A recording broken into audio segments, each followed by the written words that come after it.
We all know how corrupt to the core our law enforcement is, but some good cops make us proud when they stand up against the corrupt ones. These cases show exactly that, just like this first case, which is difficult to digest. Officer Ryan Speakman of the Circleville Police Department did some really horrible things on July 4th, 2023. And what Speakman did next would horrify everyone at the scene. Get on the ground or I'm gonna send the dog. Here. You're gonna get the dog sick. Get on the ground or you're gonna get bit. Police canine, you're gonna get bit. Police canine, you're gonna get bit. Final chance, you're gonna get bit. Surge, here. Here. Still. Here, nay, here. Still. Speakman and his canine pal Serge show up on the scene, and that's when he turns hostile against the victim, Jade Darius Rose. The term stellen in this instance is a Dutch word that's frequently used as a command for K9S to bite. Stellen! No, please, on the ground! On the ground! On the ground! Get it out! Get it out, please! What? Get it out and don't take my arm! On the ground! On the ground! We're reaching! Get it out! Get it out! Get it out! I play football! Please! I play football! Please! Please! Rose was screaming from the dog bites. Instead of stopping Serge, Speakman decided to tackle Rose. The poor guy could only beg. Nay! Up!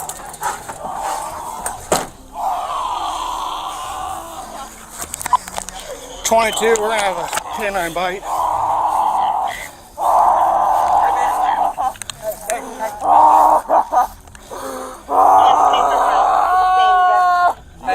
Real quick, I'm gonna advise you of your rights, man. You have the right to remain. The cops stood there and watched, but just before Speakman unleashed the dog attack, this is what the troopers at the scene were trying to tell him. Do not let them, don't release the dog.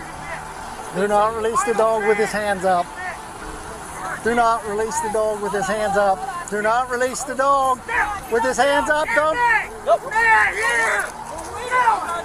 Do not. Get the dog off of him. Get the dog off of him. Get the dog! Get out the dog! Watch the cat! Watch the cat! Get the cat! Get the dog off! Get your dog! Get it out!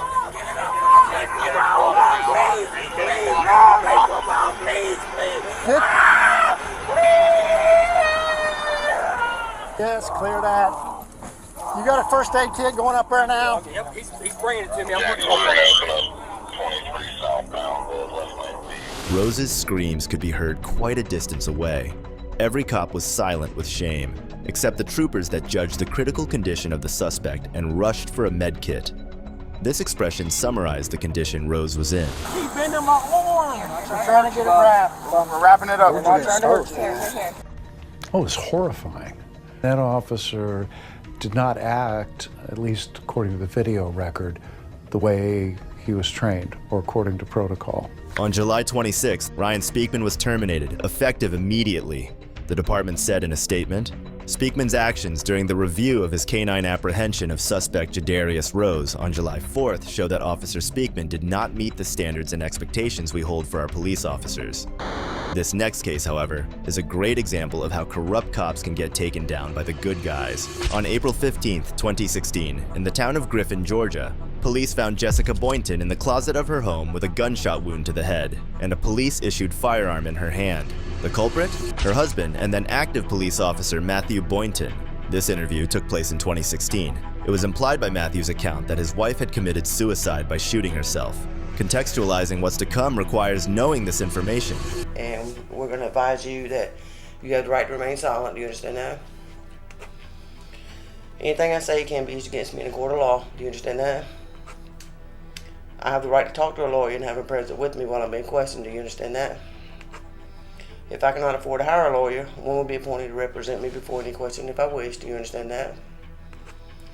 I can decide at any time to exercise these rights and not answer any questions or make any statements. Do you understand that? It says, I understand my rights and having these rights in mind, I'm now willing to talk about items that belong to Jessica.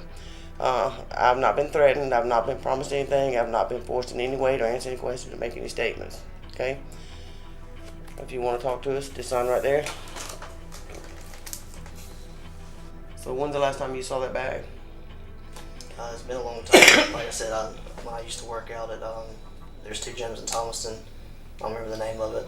I used that one, and I had a gray Nike bag I used to work out in. So I interchanged my stuff like protein drinks, powder shakes like pre-workout, workout shorts, pants, shoes, whatever. I'd put it in that bag or my Nike bag. So when's the last time you saw that bag? I mean, it's been a while. I don't know an exact date. I don't know. Notice how long Matthew's reply was to a simple question. Oversharing can be a crucial indicator of dishonesty, since it conveys the message that the person is so knowledgeable about the subject matter that they are unlikely to be lying. Known you a long time. Yes, sir.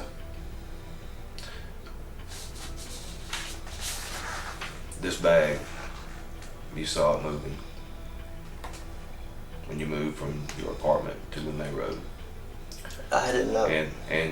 And your stepdad and Wendell saw it, and another female saw it. All right.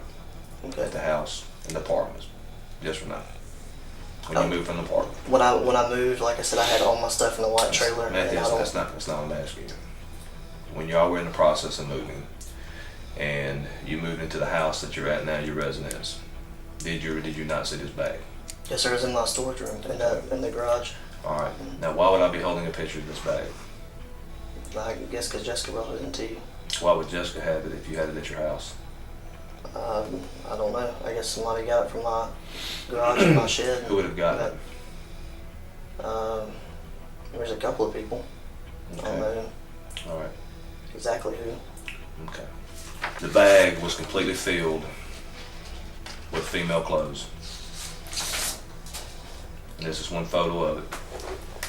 That's not yours. No. No. All right? No, sir. Okay. That's not yours. No, sir. Right? Yes, sir. Okay. Who does that belong to? This got Jessica's name on it, so it'd be Jessica's retaining thing. If it was in this right here, where would that have been at? I had all of her stuff in it. What would it have been at? It would have been in the garage thing like I'd said, Which is where? which is at my house. Which is at your house. Yes, A sir. power dynamic is now becoming apparent. Being the grandson of the sheriff, Matthew was 21 years old at the time of the interview. Thus, the 2 detectives would have known him for a very long period. This greatly empowers the detectives over the rookie officer. So why would you not have brought that to us when you saw the bag at moving? Sarge, I promise I've not been through that bag. The last time I used that Matthew, bag I was for the didn't gym. ask you that, Matthew. Listen to me, buddy. I Whose bag is this? understand what you're saying. It's Jessica's. I should have brought it up here. You know, Makes all things, and I don't know anything about your other issue, but all the things involved in reference to this case, all the going around, the statement that you wrote, where's the statement at? The statement that you wrote. You said a statement. I didn't read this. I don't know what the statement said. What did it say? It's just very brief. I gave Jessica her property like I gave her a computer and everything. Right. Yes, sir. Whose is this bag? It's Jessica's. I want to say, just a guess, there were probably 30 or 40 articles of clothing in it. You would have known. I mean, it almost looked like when whoever packed this bag had packed this bag to move. This is Matthew Boynton, January the 9th, 2017. I was advised to complete a statement on previous date by Lieutenant Yancey. Jessica Lester Boynton's property was already previously returned to her by my stepdad, Charles McDaniel Jr. Shortly after Jessica got out of this hospital, the dining room table, along with other items, were picked up by Kathy Zellner for Jessica. The remaining items, such as Hope Chest clothing and other miscellaneous items, returned to Jessica. I do not have any other items of Jessica's. This is Matthew Boynton. Is that your statement? Yes, sir. Is that Matthew? That's Jessica's bag. Jessica's retaining. You understand you didn't buy that. I understand. That does not make it community property. I understand. That makes it her property Yes, sir. that you're in possession of. Yes, sir. The bag was turned into us. We have possession of the bag. Yes, sir. We have evidence that says it came out of your storage room. Is that true? Yes, sir. Is there anything you'd like to say? No, sir. I said I was just done with my part script. Do you believe that statement to be accurate and true? Not now. Did you believe it then? No, sir. You need water or something right there? You sure? Yes, sir. I got some right here. Thank you. The bag in reference belonged to Jessica. It was filled to the brim with her clothes. The officer also pointed out that it was in Matthew's house, meaning that the monster Jessica over at his place for a long time, making his actions premeditated.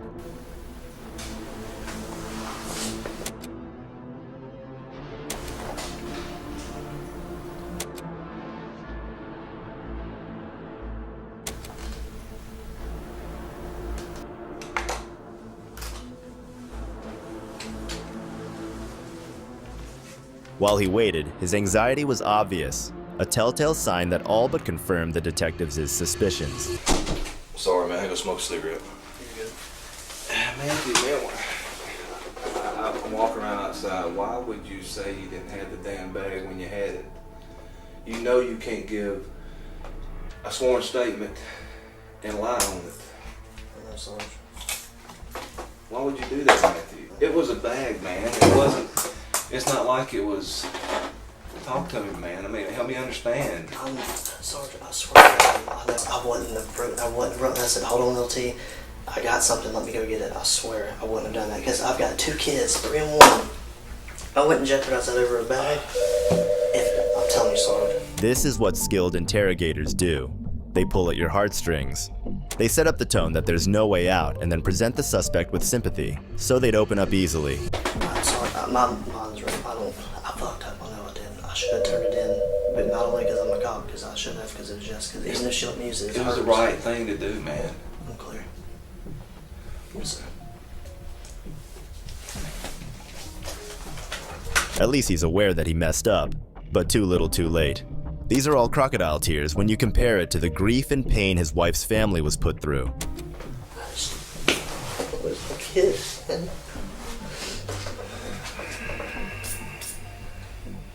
My kids are fucking daddy's boys, man.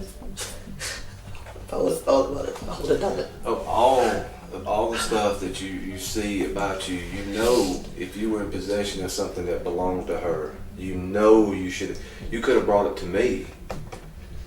You know I'm going to do the right thing, you know I have to do the right thing. I would have took care of it. I would have gotten the bag back to her. But when you knew you had the bag and you didn't do anything about it, man, you put me in a situation where I don't have any other choice. I'm clear. I'm clear. I love working here. I know you do. And I asked you, I was so scared to come to work every day. Why? Because every time I did, it was always 11:79 or 10:22 to 42 come up here. And it's always something. I don't know, maybe I thought if I brought it up here I was going to get fired and whatever, man. I don't know. I'm so young and stupid. But Matthew... The mounting pressure was beginning to take its toll on Matthew, an outcome he undeniably brought upon himself. Recognizing this, he adjusted his approach, acknowledging that his usual tactics were no longer effective. You should have said, hey LT, hey SAR, hey whoever, I got something, man. Stop for a minute and talk to me.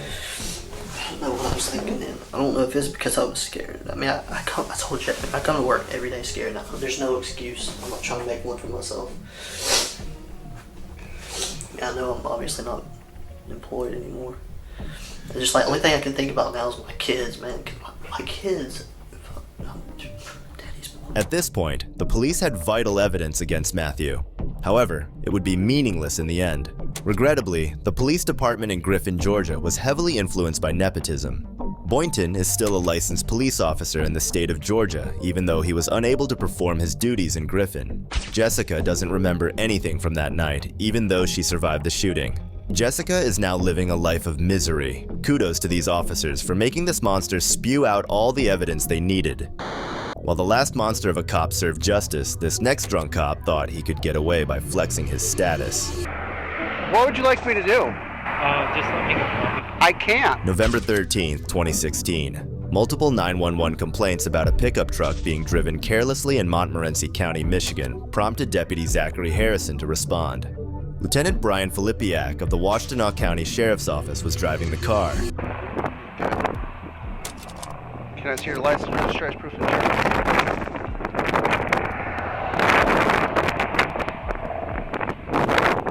Okay. You got your ID? Department ID? And your driver's license. The reason why I'm stopping you is we got multiple reckless driving calls about you. Okay? And then when I'm following you, you're hitting the shoulder of the road. You been drinking? How many? Okay, you been drinking on the way here? Do you have a firearm on you? Okay. Do you got your pistol? Are you a corrections officer or just deputy? Lieutenant? Okay. Alright, just detective, right back to you. There's never gonna be an easier DUI arrest. I mean, the guy literally admitted to the crime. On top of that, he reaches to close the open container he had in the back seat. What a mess. Brian, I'm going to have you step out of the car when I'll do field sobriety test for you. Okay? I'm going to ask you to step out of the vehicle. What would you like me to do? Just let me go. I can't. I've got multiple 911 calls about a reckless driver, plate and all matches, almost hitting vehicles. I get behind you. You hit the shoulder of the road twice. All right, just let me stay here. You can't. I'm going to ask you nicely to step out of this vehicle. Brian, my hands are tied. If I let you go, I'm going to lose my career over you. I don't want to yank you out of this vehicle. No, just let me go. I can't. We're done with that. Step out of this vehicle right now. Just let me go. Be a good guy. I am being a good guy. Brian, out of this vehicle. I'm asking you nicely, okay? I don't know whether it was the alcohol or did he always behave like a child. You might as well give up and surrender. You know, the next thing, I'm going to go hands-on with you. No, and you're going to go to jail for R&O. You want that? No, I don't want that. Out of this vehicle right now. Do me a favor. I can't. Oh my God. I'm not losing my career over you. And I'm not losing my career either, so. I'm getting done with you.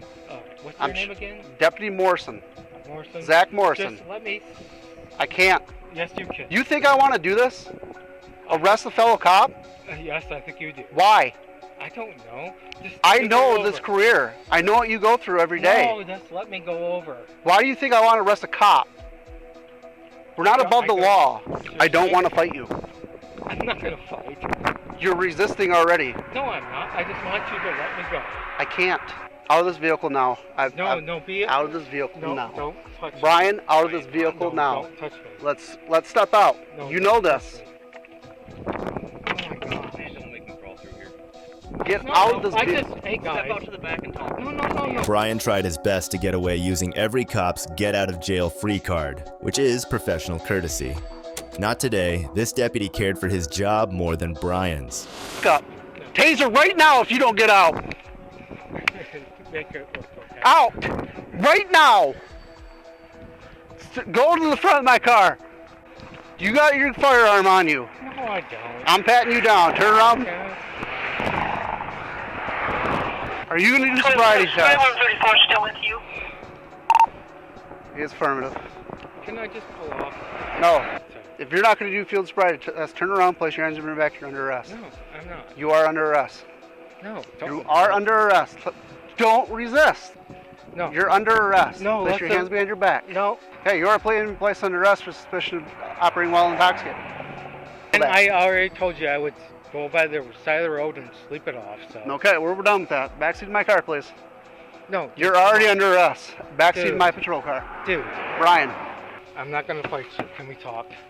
I've tried talking. You won't talk to me. You want to sit on the side of the road. You got him? So, what do we got to talk about? Well, not much talking about. There's nothing left to discuss. Brian wanted to just sleep it off on the side of the road, but the officers had a cozy nap spot for him in the lockup. What kind of deal do you want to make? A cop to a cop? That's what the deal's about. A cop to a cop. Why are you putting me in that situation? Why are you putting me in that situation? I didn't drink. Okay, No, step let's back. talk Step about back. it. No, I'm not gonna fight, but Have a seat. no, let's talk about it. Have a seat.